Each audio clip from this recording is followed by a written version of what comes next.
todos, muchas gracias por esta invitación.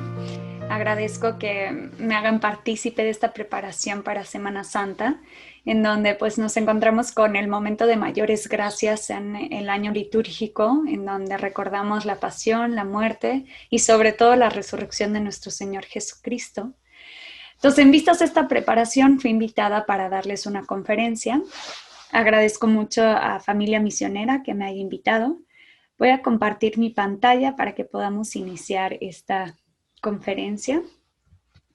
El título de la conferencia es La crucifixión en la época de los romanos. Entonces me han pedido que nos acerquemos un poco históricamente qué significaba este modo de morir, ¿no? Esta manera de hacer una pena o un castigo en, obviamente, la época de los romanos.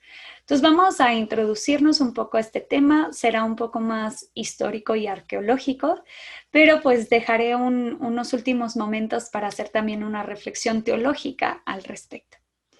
Quisiera partir de un texto, a mí me gusta mucho siempre pues partir de un texto de la Escritura, y en este texto de la Escritura vamos a ver cómo se habla de un aspecto negativo de la cruz, pero también vamos a ver un aspecto positivo de la cruz. El texto lo vamos a encontrar en la carta a los Corintios. Recuerden que San Pablo desarrolla una teología sobre la cruz, un sentido de la cruz de Cristo. La primera carta a los Corintios la encontramos después de la carta a los Romanos, que es la carta más extensa que escribe Pablo, y después las dos cartas de Corintios. Y está en el primer capítulo de los versículos 22 al 25. 1 Corintios 1, 22 al 25. El texto dice, porque mientras los judíos piden señales y los griegos buscan sabiduría, nosotros proclamamos a un Mesías crucificado, tropiezo para los judíos y locura para los no judíos. Y sin embargo, para los que Dios ha llamado, sean judíos o griegos, un Mesías que es fuerza y sabiduría de Dios. Porque lo que parece locura en Dios es más sabio que todo lo humano. Y lo que parece debilidad en Dios es más fuerte que todo lo humano. Entonces vamos a ver este texto en donde San Pablo incluso llega a hablar de la sabiduría de la cruz. O sea, que la cruz es la sabiduría de Dios, la fuerza de Dios, lo que no lo ven así ni los judíos ni los no judíos, que serían los gentiles. Entonces, como ven, este texto tiene dos partes. La primera presenta estos aspectos negativos de la cruz y la segunda parte habla del aspecto positivo de la cruz. Entonces, vamos a empezar con este aspecto negativo de la cruz, tomando primero por qué sería la crucifixión una locura para los no judíos o para los gentiles, ¿no? ¿Qué significado tendría para alguien del primer siglo que ve morir supuestamente al Mesías, al Salvador? Entonces, lo primero es tomar pues la palabra locura, que viene del griego moría, aquí lo tenemos, moría, que significa una necedad o una tontería, ¿no? O sea, en pocas palabras, los gentiles, los no judíos, podrían estar diciendo, estos son unos idiotas, o sea, que creen en un Mesías, un Salvador, un rey, que muere en una cruz. Entonces, el no cristiano, el gentil, ve en esta predicación paulina sobre la cruz, pues, una insensatez, una necedad o una tontería. ¿Por qué sería esto? Pero para poder entender por qué sería una locura hay que entender justamente pues el tema de esta conferencia, que es ¿qué es la crucifixión en esa época? ¿Qué significaba la crucifixión? Entonces, lo primero vamos a hablar de la crucifixión como la ejecución más cruel que existía en esas épocas antiguas. De hecho, para los hombres del mundo antiguo, tanto los griegos, los romanos, incluso los bárbaros, los judíos, la crucifixión no les era indiferente, o sea, no era, ay, pues X, se murió ahí crucificado, sino que era un asunto sumamente ofensivo, incluso llegaba a ser obsceno. ¿Por qué sería tan grotesca este modo de morir o este castigo? Lo primero es por el sufrimiento físico en la cruz. Como sabemos, al ser crucificado, la víctima seguía viva por varias horas o incluso estaba leyendo en un libro de arqueología que podían incluso vivir días. Por lo tanto, pues estaban tendidos en una cruz sufriendo constantemente. De hecho, había otras penas menores en donde la muerte era instantánea, o instantánea o de unos minutos, ¿no? En donde la víctima no sufre tantas horas esta agonía o este suplicio de la cruz. Un ejemplo puede ser la horca o incluso la cremación, ¿no? Que sean quemadas las víctimas, aunque pues ahí claramente que hay un grandísimo sufrimiento, pero no se compara con el tiempo que una persona pasa el suplicio pues de la cruz. Por eso la crucifixión pues era uno de los peores castigos. Antiguamente un largo proceso de muerte era mejor morir, ¿no? Eso ya no era digno de llamarse vida.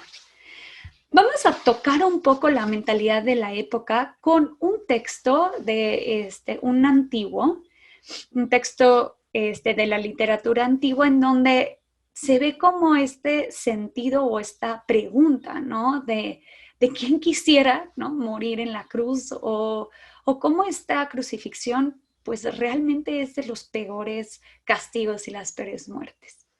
Entonces el texto dice, ¿se puede encontrar a alguien que prefiera consumirse en el dolor, muriendo miembro por miembro, o dejar salir su vida gota a gota en lugar de morir de una vez por todas?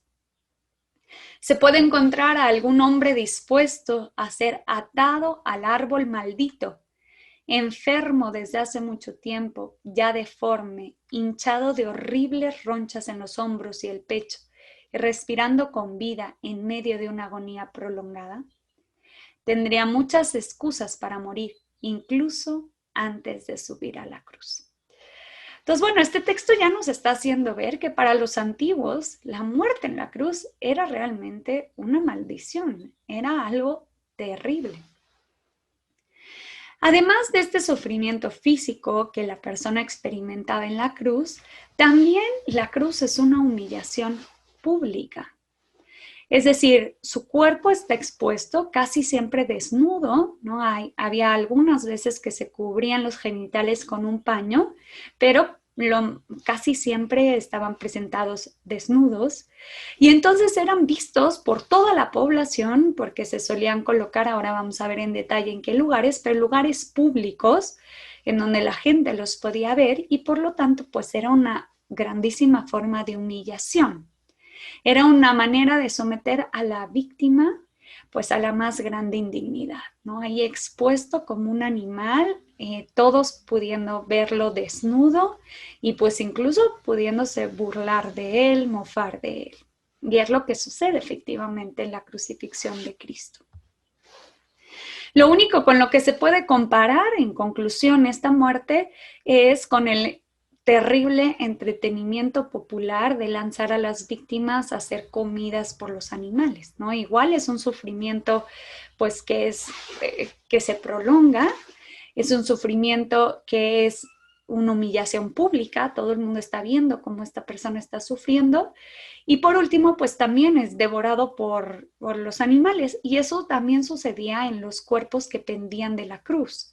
Como les decía, hay cuerpos que duraban días en la cruz y por lo tanto cuervos o animales podían pues saltar a agarrar algo de la carne de esta víctima, ¿no? Entonces pues realmente es tratar al ser humano totalmente lejos de su dignidad de persona. Ahora, ¿qué sucede en la época de Jesús? ¿Cómo era la crucifixión en la época de Jesús? Pero para poder entender la crucifixión en la época de Jesús, tenemos que entender también el origen de la crucifixión. Muchos de los estudiosos, la gran mayoría, presentan en la época persa la crucifixión como una forma de ejecución. Ahora, también se encuentra en algunas otras civilizaciones, como es la civilización de los indios, o sea, de la India, o los asirios, que también, en cierto sentido, utilizan esta forma de crucifixión para eliminar algún criminal, algún preso. En el caso de los persas, ellos utilizaban este castigo como un castigo político y militar.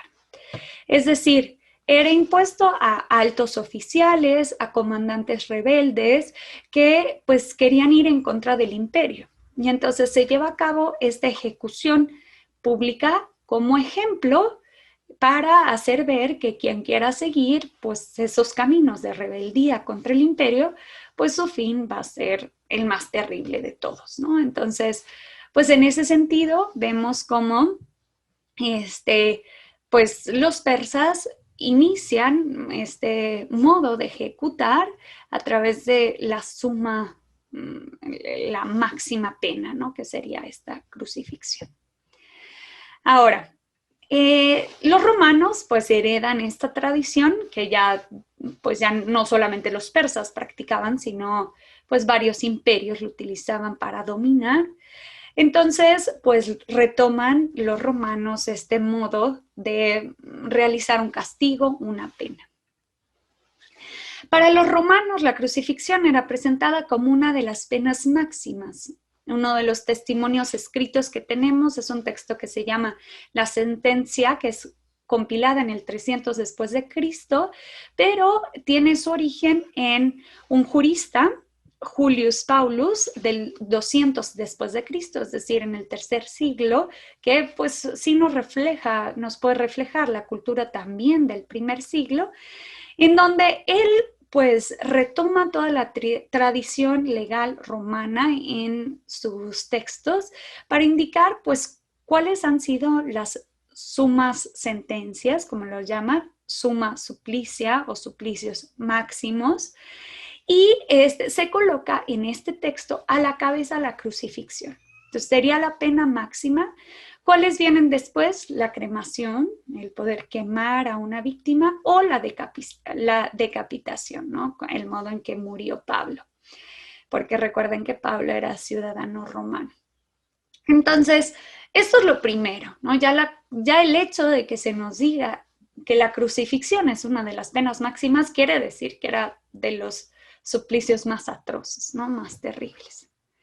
Además de ello, se enlista en este mismo texto de la sentencia una lista de crímenes, se catalogan los crímenes por los cuales alguien podría ser crucificado. Vamos a profundizar en ello más adelante, pero sí quisiera leerles la lista de crímenes que este texto de sentencia del 300 después de Cristo indica. Entonces, era un castigo para la deserción al enemigo, para la traición de secretos, para la incitación a la rebelión.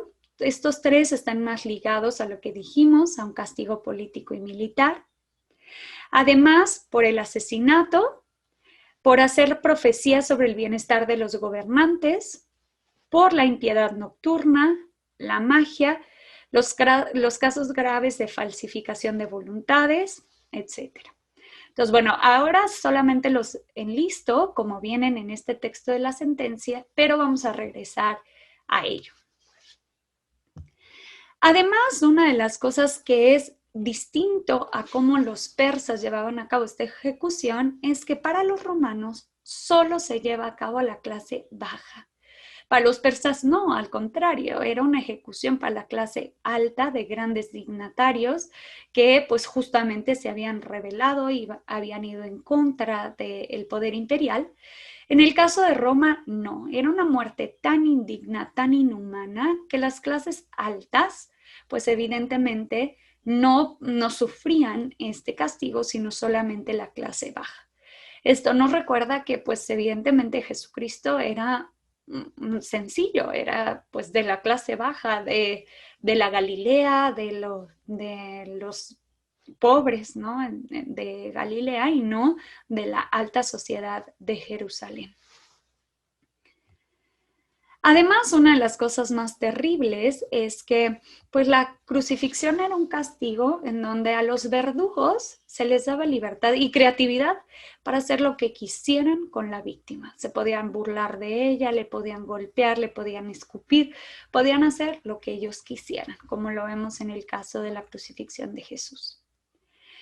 Ahora, La crucifixión, había varios modos de crucificar. Se podía crucificar en una X, en una cruz hacia arriba, en una cruz hacia abajo. Algunos eran clavados en la cruz, otros no. O sea, hay distintos modos de llevar a cabo la ejecución. Entonces no es fácil como sintetizar en una norma general, pues lo que sucedía en la crucifixión. De hecho, pues uno de los textos que más relatan una crucifixión en la antigüedad, pues son los evangelios. También tenemos otros textos y recientemente se ha encontrado un cuerpo en Jerusalén del siglo I que había sido crucificado. Entonces, pues ahí también arroja un poco de información, pero pues teniendo un solo cuerpo, eso no se puede convertir en norma general, sino que se deberían de encontrar pues muchas más pruebas arqueológicas, compararlas, cotejarlas y entonces sí llegar a una conclusión. Entonces, bueno, vamos a hablar del curso de la ejecución como norma general, ¿no? Como más o menos cuáles eran los pasos más ordinarios en época de los romanos para llevar a cabo la ejecución.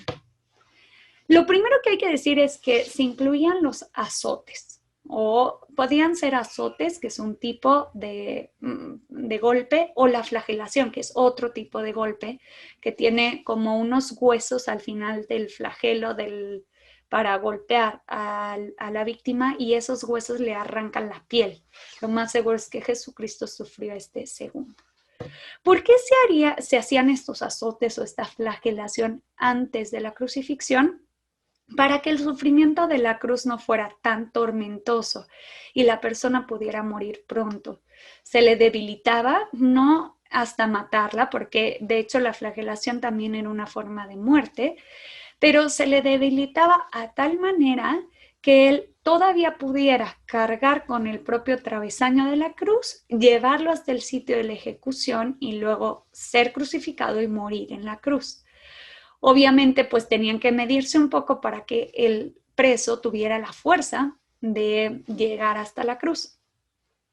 En el caso de Jesús, pues fue tan dura la flagelación, tan fuerte estos azotes, que en su camino hacia la cruz tienen que pedirle a alguien que le ayude a llevar el travesaño, porque ya no tenía fuerzas para llevarlo. Y también, pues nos atestiguan los evangelios que a él no se le rompieron las piernas para morir de asfixia más pronto, porque él ya estaba muerto. Eso nos habla de que pues el suplicio de los azotes fue realmente pues muy grave, ¿no? Para que ya no tuviera fuerza. Entonces, bueno, primero se hacían estos azotes o esta flagelación y después la víctima, como les decía, debe cargar el travesaño de su propia cruz hacia el lugar en donde ya tienen preparada la zona de la ejecución. Además, pues este palo, ya llegando a la zona de la ejecución, era clavado la víctima era clavado con los brazos extendidos. El palo era levantado y se apoyaba en sus pies en una pequeña tabla de madera, porque si no hubiera muerto instantáneamente de asfixia, ¿no? Entonces, pues es cierto sentido para prolongar un poco más su ejecución, que no sea tan inmediata. Entonces, bueno, además la ejecución se lleva a cabo en un lugar público, como ya mencionamos. ¿Por qué motivo? Como hemos dicho, la causa principal de las crucifixiones era pues para hacer como una lección para el pueblo, ¿no? El pueblo tenía que entender que si se comportaba de esa manera, pues iba a tener este mismo destino que el crucificado. Y por lo tanto, pues estas crucifixiones se hacían en las afueras de la ciudad, en un lugar alto, en un cruce de caminos, en un teatro a veces, o incluso en el lugar en donde cometió el delito, ¿no? Para hacer ver que ahí donde ha sido la culpa, ¿no? O el pecado, perdón, no, el delito, ahí mismo se le imputa el castigo, ¿no? La pena. Entonces, como les decía, se les coloca para ser vistos por toda la población como una forma de aleccionar, ¿no? O para que pues las masas no siguieran el comportamiento del condenado, del crucificado. Incluso se llegaba a indicar la causa de la muerte, ¿no? Como decir, ¿quieres este destino, lee lo que a él le sucedió y por lo tanto, al darte cuenta de cómo se comportó él, si tú te comportas así, ese va a ser tu destino.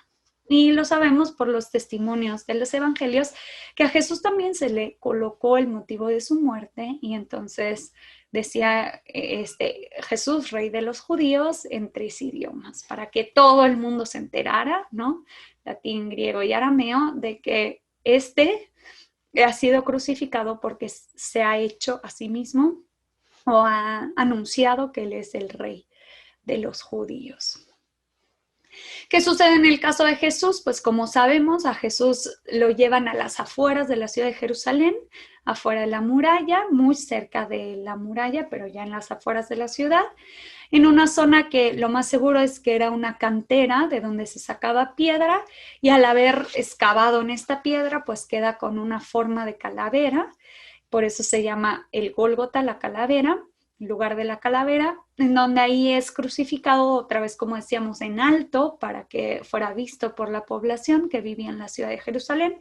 Y pues como sabemos, si la crucifixión fue cerca de la fiesta de la Pascua, pues una de las fiestas más importantes de peregrinación, en donde incluso las mujeres tenían que ir a Jerusalén a peregrinar para realizar esta fiesta, entonces pues obviamente había unas grandísimas masas en Jerusalén y entonces pues evidentemente fue visto por muchas personas crucificado. Ahora, como decíamos, vamos a mencionar los crímenes que merecen este castigo, ¿no? Como para entender por qué a Jesús lo crucifican. Entonces, el primero es crímenes contra el Estado o agitadores políticos. Entonces, pues como ya habíamos mencionado, pues esta forma de ejecución se lleva a cabo pues aquellos que han realizado una alta traición hacia el imperio o agitadores políticos de masa, rebeldes al gobierno. Y entonces es un castigo, pues en cierto sentido, político y religioso. Recuerden que político y religioso, ¿por qué? Porque la religión estaba ligada al Estado. Por lo tanto, pues aunque tiene un tinte más bien político, pues sigue teniendo también un aspecto religioso. Estas crucifixiones eran en el fondo un medio para evitar la guerra y asegurar la paz, ¿no? Para evitar que alguien se sublevara e hiciera pues o una guerra civil o una guerra contra el imperio que los estaba dominando y entonces pues tomaban estas medidas para sofocar a los líderes y por lo tanto sofocar al movimiento rebelde. Entonces era uno de los métodos de disuasión más poderosos. ¿Contra qué? Pues obviamente contra la insurrección, la agitación política en las provincias romanas. Obviamente esta es la causa que se considera por la cual Jesucristo fue crucificado. Recuerden que el Sanedrín le hace ver a Poncio Pilato pues que Jesucristo se está predicando o está diciendo de sí mismo ser el rey de los judíos y por lo tanto, pues se pone como en el mismo nivel que el César, ¿no? O sea, aquí no viene a dominar el imperio romano, sino yo soy el rey, ¿no? El rey de los judíos y el rey, pues por lo tanto, también se predica de un rey que viene a reinar en todas las naciones. Entonces, pues ese es el motivo que el Sanedrín presenta para que, pues evidentemente, se le pudiera dar la pena máxima y Pilato pudiera decir, este es un enemigo del Estado, ¿no? Y este es un agitador político que dice que debe instaurar su reino, etc. Entonces, este es el motivo por el cual Jesucristo es crucificado. A la vez hay que mencionar que también a ladrones y rebeldes se les crucificaba. Esto también es importante porque en cierto sentido estamos viendo en qué nivel se pone a Jesucristo. Se pone en el mismo nivel de los ladrones y de los rebeldes. El motivo por el cual se crucificaban a ladrones, asesinos, rebeldes, era porque se veían como un peligro público, ¿no? Solían ser pues realmente unos bandidos que si seguían vivos eran un peligro para la sociedad, lo que fue en su momento pues la pena de muerte, ¿no? Como decir, esta persona mejor muerta que siga haciendo destrozos en la sociedad. Y por último, pues también se crucificaba a los esclavos, ¿no? Que era un modo también de hacer como una enseñanza, una lección a los esclavos de aquel que se quisiera rebelar. Entonces, bueno, vamos a incluir un último aspecto, un elemento más social de lo que supondría, lo que supone, perdón, la eliminación de un líder, ¿no? Ya visualizamos el aspecto físico que implica la crucifixión, ¿no? El dolor que esto conlleva. También ya mencionamos la humillación pública, ¿no? Al verlo desnudo, al verlo pues colgado de ese madero. También vimos cómo hasta las aves, los cuervos pueden comer su cuerpo, ¿no? Por lo tanto, pues ya su cuerpo casi indigno. Pero también hay un elemento más bien social que hay que considerar. Jesús era un líder, ¿no? Y estaba fomentando un grupo de seguidores, un líder en el cual se esperaba que iba a instaurar el reino de Dios y que por fin el reino de los judíos iba a triunfar. Él era el hijo de David, el descendiente de David, y por lo tanto pues hay una gran expectativa por parte de sus seguidores. Y esto es un elemento también que hay que considerar. Matar al líder es un modo también atroz de demostrar el fracaso de este personaje. Entonces, lo primero que hay que considerar es esta eliminación del líder en relación con sus seguidores. La muerte de un líder es siempre pues, un hecho relevante en relación a sus discípulos o a sus seguidores. ¿Por qué? Pues en primer lugar, altera los vínculos de seguimiento, ¿no? Si ya no está ese líder, ¿no? ¿En quién estábamos creyendo? O sea, ¿cómo puede ser que lo mataron, ¿no? Entonces, nosotros que pensábamos que iba a liberarnos de los judíos mismos lo matan, ¿no? También, pues, pone un freno en estas relaciones que se habían ido construyendo a lo largo, en el caso de Jesús, de estos 3 años, y produce un cierto vacío social, ¿no? ¿Qué pasa? O sea, ¿dónde está aquel al que estábamos siguiendo? Ya lo perdimos, ¿no? Entonces, bueno, existe el riesgo, obviamente, de que esta condena injusta y violenta del líder, pues surge en los seguidores sentimientos pues de repliegue, evidentemente, ¿no? Uno piensa, pues si así le fue a nuestro líder, ¿cómo nos va a ir a nosotros? Y pues el deseo de abandonar este proyecto tan ambicioso que en el pasado consideraron como una muy buena idea, ahora no la convendría tanto, ¿no? No convendría tanto seguirla.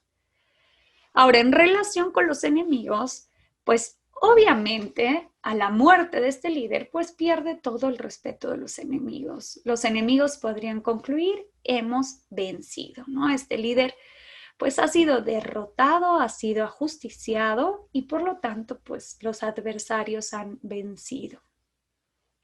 Entonces, esta muerte se opone a la idea obvia de que el líder va a vencer. O sea, pues nadie seguiría a un líder que no venza, sino que pues solamente si sabes que te va a ofrecer lo que te está prometiendo, ¿no? Entonces, esta autoridad que lo aniquila en cierto sentido, pues tiene el poder de borrar su memoria, ¿no? Esta memoria colectiva en donde el pueblo lo consideraba un líder, un héroe, pues obviamente se puede llegar a desaparecer. Y pues así pasa con, o sea, la crucifixión de Jesús, esa era una posibilidad, ¿no? Que la gente pues se ve obligada a reconocer, bueno, pues no, o sea, no era lo que esperábamos y lo vemos pues en el testimonio de los discípulos de Maús, ¿no? Nosotros pensábamos, nosotros creíamos que él iba a ser el rey de Israel, el que iba a vencer a los romanos y pues en el fondo los romanos lo vencieron a él, ¿no? Entonces, bueno, pues esto también hay que considerarlo, aunque no sea un sufrimiento físico o una humillación en cierto sentido moral, pues claramente que la crucifixión conlleva a nivel social estas consecuencias. De todas maneras, aunque también esto puede suceder, ¿no? En el caso de Jesucristo no fue así. Y en caso de los líderes también puede ser así. Para algunos líderes, la muerte es lo contrario, es un momento de heroísmo, es el momento en donde el líder se convierte en el mártir, el héroe. Y por eso la muerte de Jesús se convierte en una figura dramática que lo acompañará toda su vida. De hecho, en los primeros cristianos, lo primero que componen o escriben son los relatos de la pasión, es lo que se cree en la composición de los textos del Nuevo Testamento, la crucifixión, un texto sobre la pasión y la muerte de Jesucristo, y los evangelios se construyen a la luz de la muerte y obviamente la resurrección de Jesucristo, ¿no? Entonces, pues es realmente el momento dramático y significativo de la vida de Jesús que lo hace ser quien es, ¿no? Entonces, bueno, como les decía, puede convertirse en su momento de heroísmo y también la influencia del líder no termina ahí. Hay algunos casos sí termina en la muerte, como fue el caso de Juan el Bautista, pero el caso de Jesucristo no, su influencia no termina ahí. Pero entonces es necesario recuperar sus dichos, sus hechos, para que nosotros podamos, en cierto sentido, seguirlo teniendo presente, ¿no? Nuestro líder, ¿qué nos enseñó? ¿Qué nos enseñó el maestro? ¿Cómo vamos a vivir según su influencia? Y por lo tanto, ¿qué es lo que queda vivo? Su recuerdo. Y por eso es tan importante, sobre todo para los primeros cristianos, recoger estas tradiciones orales sobre los dichos de Jesús, sobre las parábolas de Jesús, los hechos de la vida de Jesús, y bastante pronto, a nivel, en comparación con otras figuras importantes en la antigüedad, bastante pronto se ponen por escrito para no perder esta memoria de nuestro líder y esta influencia que nos dejó. Y por último, también es importante a la muerte de este héroe o de este líder, pues captar el valor de su vida y también, evidentemente, de su muerte, ¿no? ¿Por qué murió? ¿No? Si era este supuesto como rey que venía a salvarnos, ¿por qué murió? Y lo vemos como cada uno de los evangelios, en concreto los sinópticos de una manera, Juan de otra y Pablo de otra, cada uno quiere captar el valor de la vida de Jesús y en concreto de su muerte. Como sabemos, los relatos de la crucifixión de los evangelios están cargados de una teología. No es solamente describir la muerte atroz de un judío que fue crucificado, sino que tienen un valor teológico. En el caso de los evangelios sinópticos, Jesús es presentado como el siervo de Yahvé. Recordemos estas profecías de Isaías en donde se habla que el Mesías es un siervo doliente, aquel que viene a sufrir. Y si nosotros comparamos la profecía de Isaías sobre el siervo doliente y la crucifixión de Jesús, es prácticamente lo mismo, ¿no? Entonces, pues los evangelistas quieren demostrar que Jesús es ese Mesías anunciado por Isaías.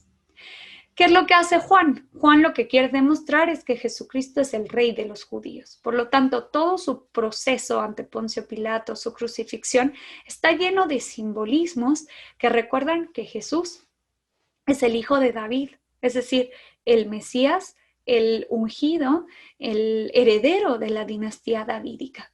Por eso termina el Evangelio diciendo que en el letrero está escrito que Él es el rey de los judíos. Y Pablo, ¿qué es lo que hace? Pablo presenta la cruz desde un sentido salvador y redentor. A través de la cruz, Jesucristo nos ha salvado, ¿no? Nos ha redimido. De hecho, pues los textos de Pablo son más antiguos que los evangelios. Su predicación está a la par de las tradiciones orales que después se ponen por escritas en los evangelios y por lo tanto, pues ya desde un inicio Pablo habla, como vimos en el texto, de una sabiduría de la cruz. Y esta sabiduría de la cruz es el hecho de comprender que Dios nos salvó a través de la muerte de Jesucristo. Entonces, bueno, esto sería desde una perspectiva más bien de por qué para los gentiles la crucifixión era una locura. Ahora hay que preguntarnos, ¿qué era para los judíos? ¿No? ¿Qué podían llegar a pensar los judíos al pues ver que el que se dice su Mesías ha sido crucificado.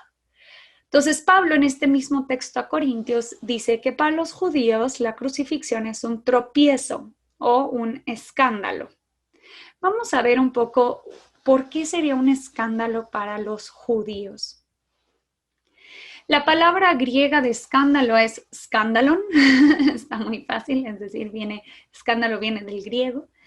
¿Y qué significa? Su sentido básico es como un empujón para hacer caer a alguien en la incredulidad, es decir, conducir a alguien a no creer, ¿no?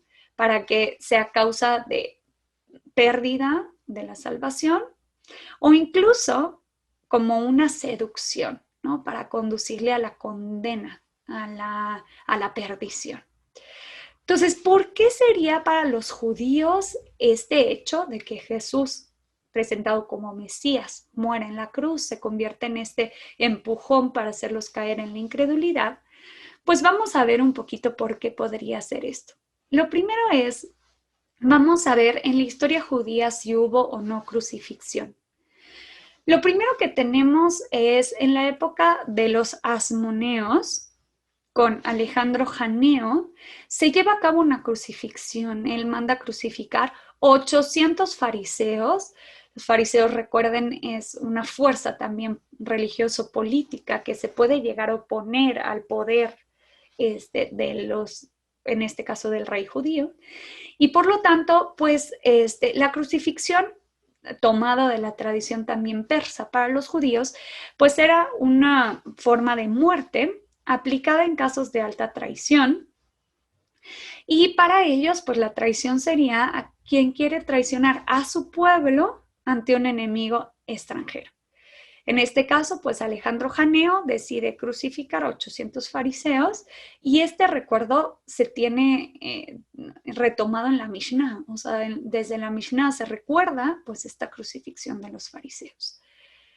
Ahora, también existe un texto, en época de Alejandro Janeo, existe un texto en Deuteronomio 21-23 en donde se dice que el que cuelga del madero es maldito de Dios.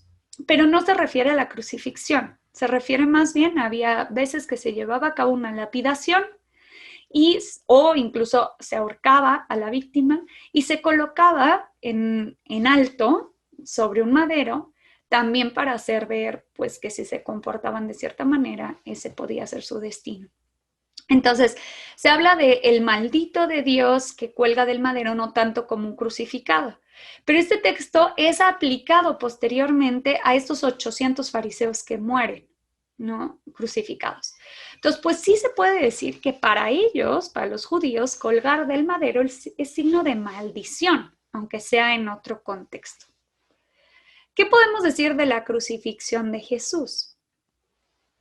Recordemos que quien hace o trama el hecho de apresar a Jesús y de darle muerte no son los romanos.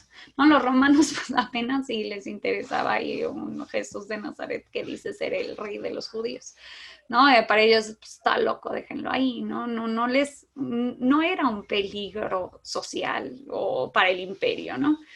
Claramente era un peligro para el judaísmo, porque pues el Sanedrín afirmaba que él tiraba todos los pilares del judaísmo, pero Jesucristo más que tirarlos le da un sentido nuevo, pero pues este sentido nuevo para ellos no era lo que pues consideraban como camino, ¿no? Entonces, pues obviamente el Sanedrín lo quiere eliminar. El Sanedrín tenía pues un poder religioso, pero también tenía un poder en cierto sentido civil sobre los judíos y podía llevar a cabo ciertas penas. De hecho, el Sanedrín podía dar la pena de lapidación, ¿no? De morir apedreado.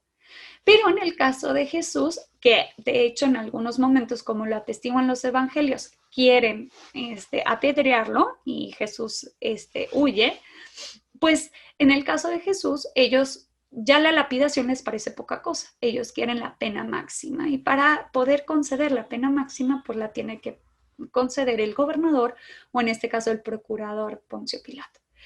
Entonces, pues por eso acuden a los romanos para que se le dé la pena máxima. Entonces, ¿por qué el Sanedrín quiere que el crucificado que Jesús sea crucificado? Pues para terminar, ¿no?, con este evento del supuesto Mesías de una manera sumamente humillante. Y de hecho, este hecho de que Jesús fuera crucificado, ese es el escándalo, ese es el empujón para hacer caer a alguien en la incredulidad. Es pensar que nuestro Mesías sea humillado de esa manera. Y eso un judío no lo podía concebir. No, nuestro Mesías no puede sufrir de esa manera.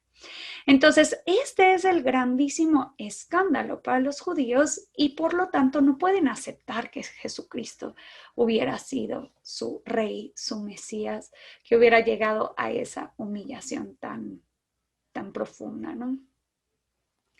Entonces, bueno, terminado el aspecto negativo de la cruz, a mí no me gustaría dejarlos con este mal sabor de boca, pues de este hecho tan atroz que sufre Jesucristo. Obviamente nosotros sabemos que es por amor a nosotros, pero me gustaría terminar esta conferencia con un aspecto positivo de la cruz. ¿Qué símbolo tiene la crucifixión? Volvemos a ver en nuestro texto cómo se dice que el Mesías crucificado es escándalo para los judíos, locura o necedad para los gentiles, y qué es para los que Dios ha llamado, que Pablo insiste, sean judíos o sean griegos, es un Mesías que es fuerza y sabiduría de Dios. Entonces vamos a ver qué significado. Obviamente la cruz tiene muchos significados, pero vamos a ver simplemente un significado. Bueno, no solo uno. Vamos a ver 3 significados de la cruz, pero pueden haber muchos más. Entonces, bueno, lo primero vamos a ver un símbolo universal de la cruz. A nivel universal, la cruz no solamente es de los cristianos, porque Cristo fue crucificado ahí, sino que se utiliza como símbolo en varias culturas y civilizaciones. El símbolo de la cruz es síntesis y medida del universo. ¿En qué sentido?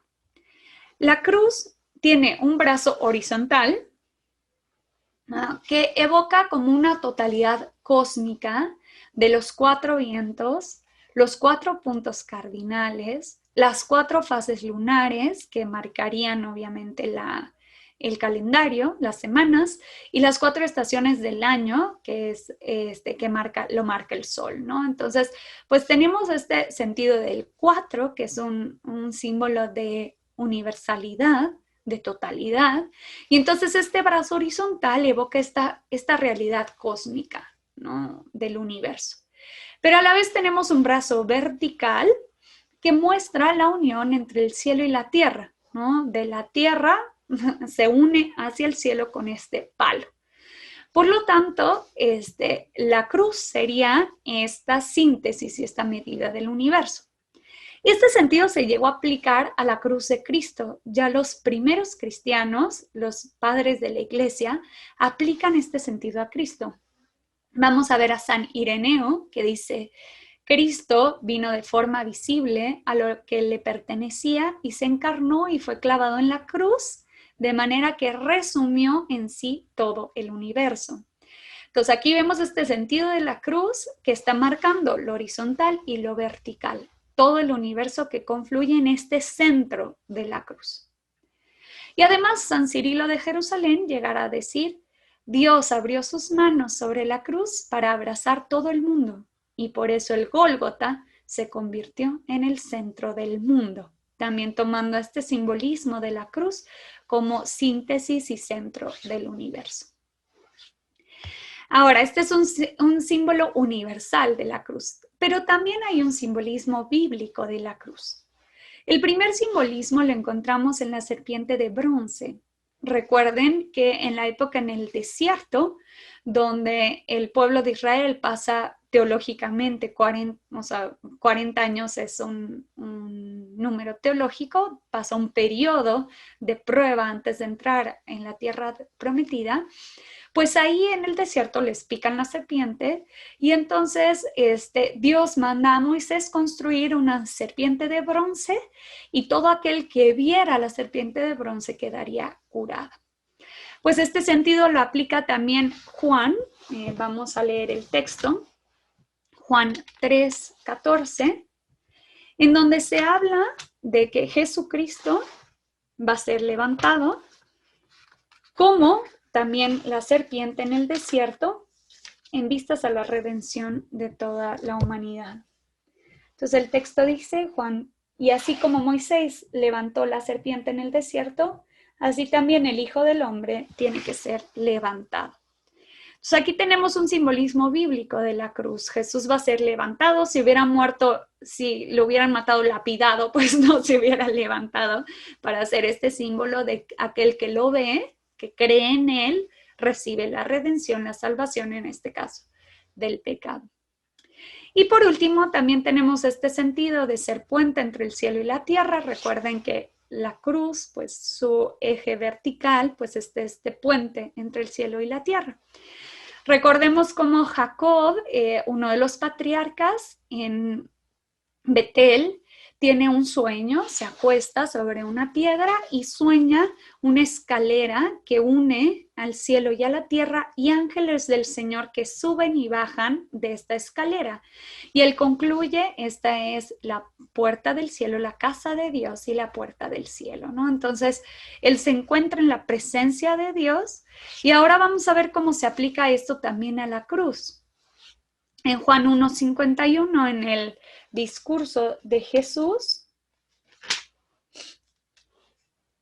Juan 1:51, dice, les aseguro que verán el cielo abierto y a los ángeles de Dios subir y bajar sobre el Hijo del Hombre. Esto se lo dice a Natanael. Imagínense, van a ver el cielo abierto, lo que vio Jacob, el cielo abierto, los ángeles de Dios subir y bajar, pero ¿sobre quién? ¿Quién va a ser la escalera? La escalera va a ser el Hijo del Hombre, que como sabemos es un título mesiánico. Entonces Jesús es ese puente entre el cielo y la tierra, esa escalera entre el cielo y la tierra, y ¿dónde se realiza este puente? En la cruz. Al morir en la cruz, Él se convierte en el mediador por excelencia que nos permite conducirnos hacia el Padre. Entonces, bueno, pues esto es lo que yo quería compartir con ustedes. Les comparto la bibliografía. Este libro de Alves Herculano son símbolos en la Biblia, donde habla del simbolismo de la cruz, tanto en los pueblos antiguos como en el cristianismo. Después, La muerte de Jesús, investigación de un misterio. Este texto es más bien desde una perspectiva de ciencias sociales, de qué pudo haber sucedido con los seguidores de Jesús a raíz de su muerte. Después, Arqueología y Evangelios de González Echegaray. Ahí se habla, pues, arqueológicamente cómo pudo haber sucedido la cruz, en dónde pudo haber sido dónde estaba el pretorio, o sea, es desde una perspectiva arqueológica. Y quizá uno de los más completos es Crucifixion in the Ancient World and the Folly of the Message of the Cross, de Martin Hengel. Este es de los más completos, en donde viene lo que es la crucifixión para los romanos, para los persas, para los griegos, para los filósofos, obviamente también para Pablo. Entonces este texto es sumamente completo. Y por último, un diccionario enciclopédico en donde también nos habla del sentido de la cruz. Entonces, bueno, pues les dejo mi contacto. Mi nombre es Thais Gea, soy consagrada. Tienen mi mail por si tienen alguna duda, alguna pregunta. También nos pueden seguir en Facebook o en Instagram. En YouTube tengo algunos videos sobre conferencias bíblicas, cápsulas bíblicas, de iconografía, de oración. Y pues si quieren, todo está contenido en nuestra página de internet www.bettefila.com. Pues les agradezco mucho esta conferencia, que tengan una linda preparación a Semana Santa.